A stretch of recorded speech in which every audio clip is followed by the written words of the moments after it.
You may remember our guest author this morning as a 13-year-old who grabbed the world's attention when she led a protest for the decolonisation of hair policies in schools in 2016.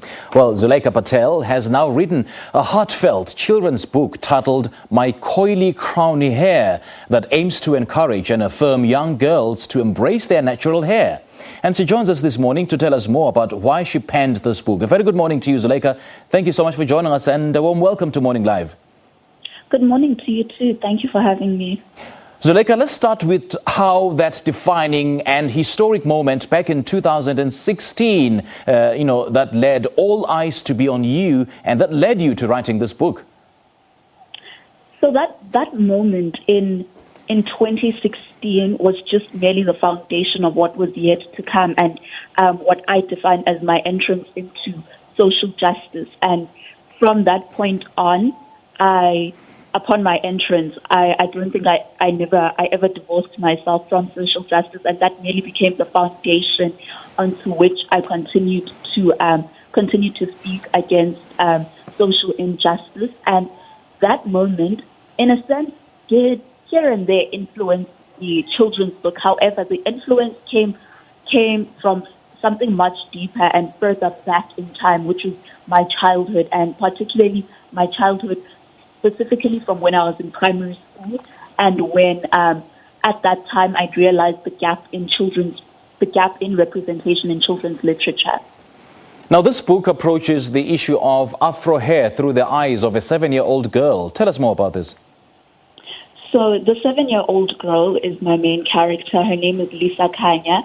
I specifically chose that name because of its meaning, and it was something I wanted the meaning for every child who reads the book to know and understand the meaning and understand that they themselves are light, particularly a young African girl child to understand that she's light of the continent.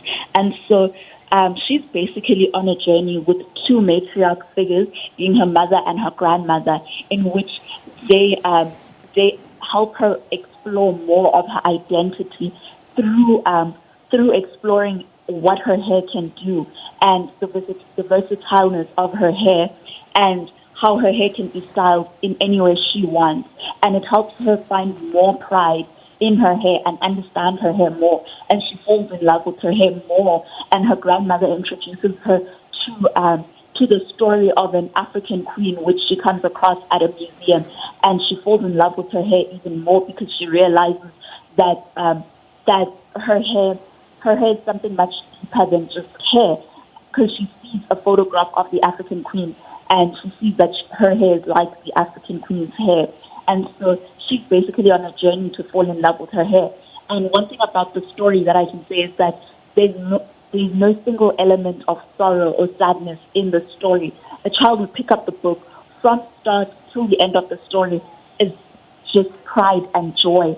And I wanted that specifically because I realized that far too many times in African narratives, often there's always an attachment of sorrow or sadness on African narratives, and I felt that it was about time that an African story is written where there's no element of sorrow and sadness, and from start to beginning it's joy, pride, and happiness. And so that's essentially how the book is, because from the start of the book, the character is happy, and she's happy with her identity. Zulaikha, I quite like the fact that you've added the element of that, there's no element of sorrow and sadness. And this book, we know, has been described as authentic, as powerful, and just as empowering. Now, speak to us about how you use the hair narrative to positively impact and empower young girls to own and embrace who they are. That is simply done through representation, because children are affirmed when they see themselves. And to affirm a child's existence, which essentially will affirm them to cement themselves and take pride in their identity, they have to see themselves in the pages of literature. And so that's done through the representation. My main character, is a beautiful brown-skinned girl with an afro. Her mother as well, her grandmother as well, and other characters in the book. There's a character of a teacher who has a brush cut. She has a brush cut, and then the character has two cousins, one with a short brush cut and one with dreadlocks. And then in the book, the child would see representation which they are familiar with from home and familiar with through seeing their own people.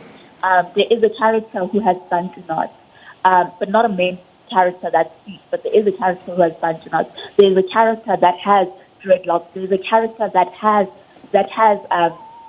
Ben and Betty. So a child will be affirmed through seeing themselves. And now, Zulaikha, we're out of time, unfortunately, but this book is just one of the many achievements. Just speak to us about your work as a young activist and passion for advocating for natural hair. Currently, as well, I'm also an ambassador of the Charlotte Matlege Institute, and I've been part of the 150th celebration for Charlotte Matlege. And that's something that's been a passion of mine, documenting the legacies of matriarchal figures who have been voices for liberation. And this book is just the start of many other books that are yet to come. Okay. All right. Zulaikha, great chatting to you, and all the best. Thank you so much. That was author and activist Zulaikha Patel, and we've been in conversation with her about a newly released debut book for children and young girls titled My Coily Crowny Hair.